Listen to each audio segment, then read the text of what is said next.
नमस्कार रसिक श्रोते हो, ऐकणार आहोत दरवळ. थोड्या वादानंतर दोघे अचानक शांत झाले.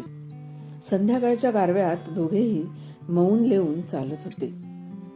जवळच्याच देवळाच्या पायरीवर ते जाऊन बसले. तिथेच एक गजरे विकणारी चिमुरडीही बसलेली. शेवटचा गजरा शिल्लक होता तिच्या टोपलीत. तो विकल्याशिवाय ती घरीही जाऊ शकत नव्हती. त्याचं लक्ष अचानक तिच्याकडे गेलं. काहीही न बोलता त्याने तो गजरा उचलला, तिला पैसे दिले आणि गजरा माझ्या उंजळीत दिला. त्या क्षणी दोघींचे डोळे आनंदाने चमकले.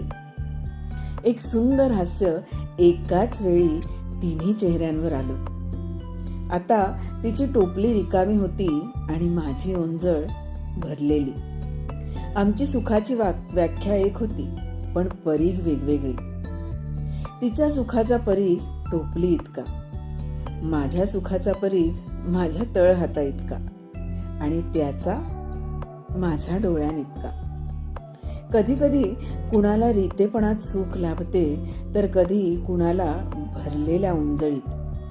पण कधी कधी स्वतः रिक्त होऊन दुसऱ्याच्या उंजळीत आनंद टाकण्यातही सुख लाभतेच.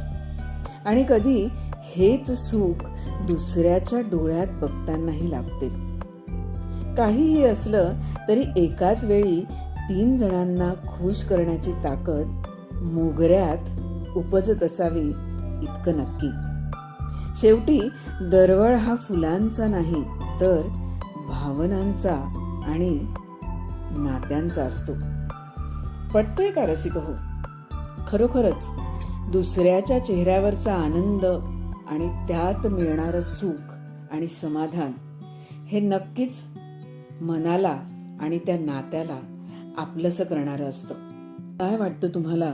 तुमच्या प्रतिक्रिया नक्की कमेंट बॉक्समध्ये नोंदवा. आणि हो, ज्यांनी अजूनही चॅनलला सबस्क्राईब केलं नसेल त्यांनी सबस्क्राईब करायला विसरू नका. मनापासून धन्यवाद.